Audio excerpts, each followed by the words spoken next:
What is going on, Knicks Nation? Welcome back to Knicks Media. My name is Richie, and I want to talk about the state of the New York Knicks. Last night, we got to see Alec Burks return to Madison Square Garden and making his Knicks debut for the second time. And we also got to see Bojan Bogdanovic's Knicks debut. I want to break down those two players in particular and last night's loss to the Indiana Pacers, and also just talk about the overall stand on the New York Knicks. They are unfortunately losers of 3 of the last 4 games. The New York Knicks win 9 in a row, and then the injury bug seem to be catching up to these New York Knicks. I mean, the one loss I give them a pass for is that Dallas Mavericks game on Thursday. We had absolutely nobody, and of course, last night was a difficult game to come back from, and I'm going to break down the reason why, and that's simply because our big men are really banged up. We missed Isaiah Hartenstein big time last night, and that is the biggest reason why we did not win last night's game in particular. But I really want to give you guys my overall thoughts of the current state of the New York Knicks, the next couple of matchups to look forward to before the All-Star break,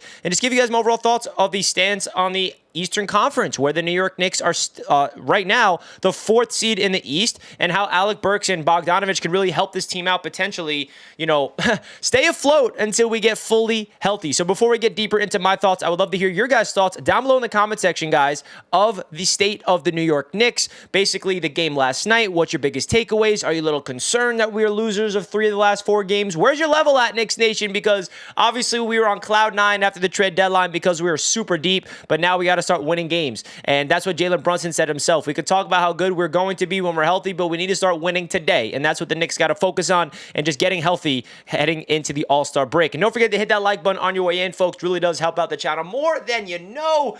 These highlights were edited by our guy at X, IQ for 3, Teg, and these are Bogdanovic's and Burks highlights from last night. Got to give a shout out to Alec Burks, because in his return to Madison Square Garden, he put on a show, 22 points, 7 of 14 from the field. Love to see Alec Burks back with the Knicks.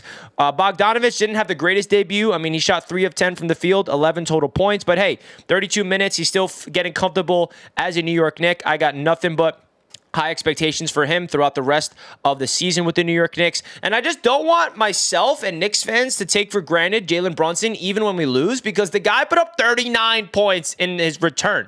And he was a little rusty in the first quarter, and he still managed to put up 39 points in a loss against the Pacers. I know there's no moral victories in a win-now season, but I just want to make sure Knicks fans really do appreciate Jalen Brunson for what he actually is, being a superstar, ladies and gentlemen. But last night, let's get into last night's game real quick. It was so obvious how much we're missing our big men. Now, it's unfortunate that Isaiah Hartenstein had to get injured. He has a sore Achilles. I don't know when he's going to return, because now we are without 2 of our starting centers, and Taj Gibson doesn't belong in the NBA. I love you, Taj. I love everything you represent for the New York Knicks organization, but boy, oh boy, is he a liability. And Jericho Sims is also out. So we were down our top 3 centers, and Taj Gibson was forced to start last night, and we had absolutely no rim protection, and we had absolutely no second chance opportunities. And guess what, folks? That is how the New York Knicks have been winning all season long, is by playing hard-nosed defense, protecting the paint with their big boys down low, and getting second chance opportunities, crashing the glass, getting the putbacks, giving our offensive players more opportunities to put up points. That tells you right there we're missing Isaiah Hartenstein big time. And of course, when Mitchell Robinson went down, you saw that same type of trend, where after the OG Anunoby trade, that's when the defense came back. That's when Hartenstein really started to play really good basketball, where we're like, wait a second, Hartenstein's an absolute dog. So I think the biggest thing is we need to get healthy, obviously, and especially at the center spot. Now, the question is, are the Knicks going to make a move? Because how bad is Hartenstein's injury? We're not expecting Mitchell Robinson to return anytime soon, and Jericho Sims has some type of illness. We cannot rely on Taj Gibson to be the starting center for the New York Knicks. He's not good enough. I love him to death, but we all saw what he did last night. Absolutely liability out there, and we can't rely on Precious Achiuwa to play 43 minutes a night. I mean, the guy has been filling in for Julius Randle phenomenally at the 4 spot, but I can't trust Precious to be a 5 out there and just playing, big time minutes. I mean, Precious Achiuwa had a good game still. He was 6 of 6 from the field last night, 15 points, 6 boards, 3 blocks, 2 steals. Precious is doing his role, but we can't rely on him to be the main guy down low at that 5 spot. So really interesting situation that the New York Knicks are in, because I think last night really brought to the surface of how injured we truly are, and we've been winning despite injuries. I mean, we won on a 9-game winning streak. Julius Randle went down in the middle of that streak. OG Anunoby went down in the middle of that streak. We kept winning without them, and then eventually the injury bug is going to really catch up. And I think that's the biggest thing that Knicks fans are kind of just in the back of our minds. Yeah, we're excited about these trades. We're excited about how our roster looks on paper, but we need to get healthy, and we need to stay healthy, because that's the main thing that definitely Knicks fans are worried about, and rightfully so. Now, talking about Alec Burks and Bogdanovic, I think that trade is going to help this team out stay afloat in the regular season for the most part, as we wait to return of OG Anunoby and Julius Randle in particular, of course, because we saw them come off the bench, and I think that a guy like Alec Burks, his versatility, playing the ability to play the 1, the 2, the 3,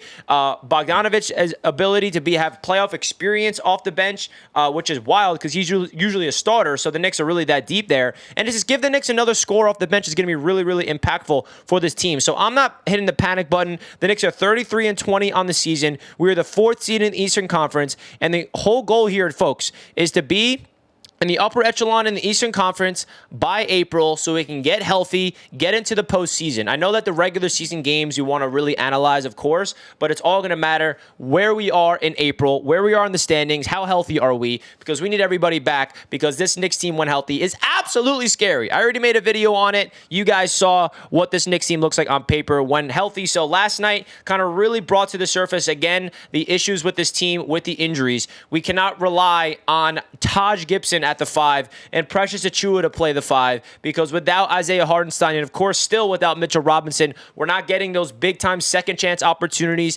and the rim protection that we usually get, which allows guys like Jalen Brunson to go off and really, provide an offensive threat and not worry about the defense, because we lost last night even when Jalen Brunson put up 39 points. And I think the biggest reason for last night's loss, again, was the defense. And 125 points to the Indiana Pacers. Yes, the Pacers are one of the most high real type of offenses, fast pace, that lead the league in assists. They are very, very offensive, juggernaut type of team. So maybe it's not too much of a panic to see our defense struggle that much, but it's definitely something to talk about, which is why I wanted to make this video. So folks, today is Super Bowl Sunday, so I hope you guys enjoy the big game today. Hope you guys enjoy a day off of Knicks basketball, and then we're back tomorrow on the road. The first time the Knicks are on the road, it feels like, in a month, against Houston. And then on Wednesday, we finish in Orlando, and then it's the All-Star break, ladies and gentlemen. So let's see how these New York Knicks respond. I will catch you guys throughout the week. We're going to have live streams all week long.